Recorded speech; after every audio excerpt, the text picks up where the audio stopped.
India और England world cup 2023 में पहली बार आज मिलने जा रहे हैं। और इससे पहले कि मैं आपको स्क्वाड बताऊं, स्क्वाड थोड़ा सा तिलमिला गया है। जी हाँ, सेलेक्टर्स थोड़े से कंफ्यूज हो गए हैं जब से हार्दिक पांड्या की इंजरी आई है। उसके बाद जब शमी की एंट्री हुई थी, उस एंट्री के बाद जब वो मैच खत्म हुआ, शमी का पंजा आया, उसके बाद सवाल खड़े हो गए।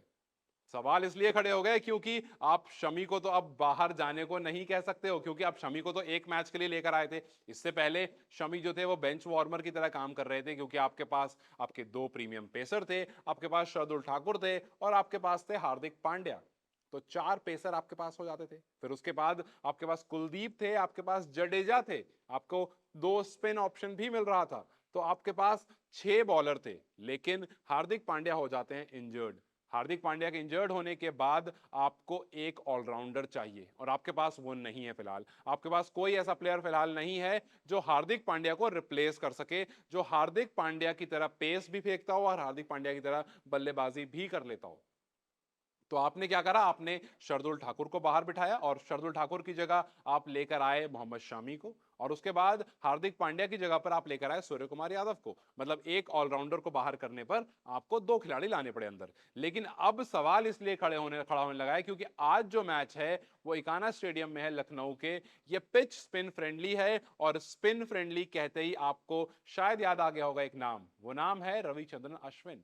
क्योंकि रविचंद्रन अश्विन जो हैं वो काफी अच्छी गेंदबाजी करते हैं अपनी फिरकी में, अक्सर बल्लेबाजों को फंसाते हैं। और जब हमने चेन्नई में देखा था मैच, एक पहला मैच जो इंडिया ने ऑस्ट्रेलिया के खिलाफ चेन्नई में खेला था, वहां पर हमने यही चेंज देखा था। वहां पर अश्विन टीम में थे, हालांकि अश्विन को विकेट सिर्फ एक ही मिला था, लेकिन काफी इकोनॉमिकल रहे थे। और इकोनॉमिकल रहना एक बॉलर के लिए काफी बड़ी बात है, वो आपको वर्ल्ड कप में, आपको 50 ओवर में, क्योंकि आपको पता है जब आप रन नहीं देते, उन्होंने 10 ओवर में 3.4 की इकोनॉमी से बॉलिंग कराई थी। तो इसका मतलब है सामने वाली टीम पर प्रेशर बन रहा था, और जब एक प्लेयर प्रेशर बनाता है तो दूसरा प्लेयर विकेट लेकर जाता है। और उस मैच में ऑस्ट्रेलिया केवल 199 ही बना पाई थी। जी हाँ, ऑस्ट्रेलिया ऐसी टीम सिर्फ 199 बना पाती है। अब ये कहानी कथा क्यों हो रही है? ये कहानी कथा इसलिए हो रही है क्योंकि अगर आज के मैच में अश्विन को मौका मिलता है तो इसका मतलब है आपके दो में से एक पेसर को बैठना पड़ेगा। अब आपके पास बुमराह है, सिराज हैं, और फिर है मोहम्मद शमी। बुमराह को आप नहीं बिठाओगे क्योंकि बुमराह आपको डेथ ओवर में काफी अच्छी बॉलिंग करके देते हैं, शुरुआत में भी काफी इंपैक्टफुल बॉलर हैं वो। तो आपकी बात आके फंस जाती है मोहम्मद शमी में या फिर सिराज में।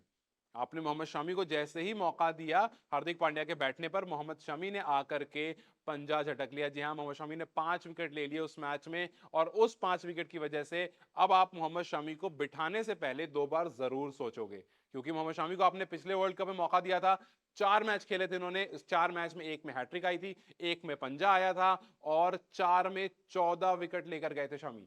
तो आप एक बार फिर से शमी को लेकर आते हो। पिछली बार भी एक प्लेयर इंजर्ड हुआ था, तब शमी की एंट्री हुई थी। इस बार फिर एक प्लेयर इंजर्ड हुआ है, तब शमी की एंट्री हुई है, और इस एंट्री में भी वही कुछ कारनामा शमी ने करा जो पिछली बार करा था। तो यहां पर सवाल यह है कि क्या आप सिराज को जाने दोगे? क्योंकि सिराज ने एशिया कप में जो कारनामा किया था, उस कारनामे के बाद सिराज का ओहदा बहुत ऊपर आ गया है। फिर उसके बाद शमी, शमी ने पंजा ले लिया। तो जब शमी और सिराज दो ऑप्शन खुल गए हैं तो कंफ्यूज है सेलेक्टर्स, कंफ्यूज है टीम इंडिया। आपको क्या लगता है, क्या शमी को इस मैच में खिलाना सही है? इसका मतलब क्या सिराज को इस मैच में बिठाना सही है, या फिर शमी का जो पंजा आया था उसको साइड कर देते हैं और मोहम्मद सिराज को मौका दे देते हैं और मोहम्मद सिराज को इस मैच में खिलाते हैं? अपनी राय हमें कमेंट सेक्शन में जरूर बताएं कि अगर आप सिलेक्टर होते तो क्या आप शमी को चुनते या फिर सिराज को चुनते। इस वीडियो को लाइक और शेयर जरूर करें, और जाते जाते हमारे चैनल को सब्सक्राइब करते जाएं।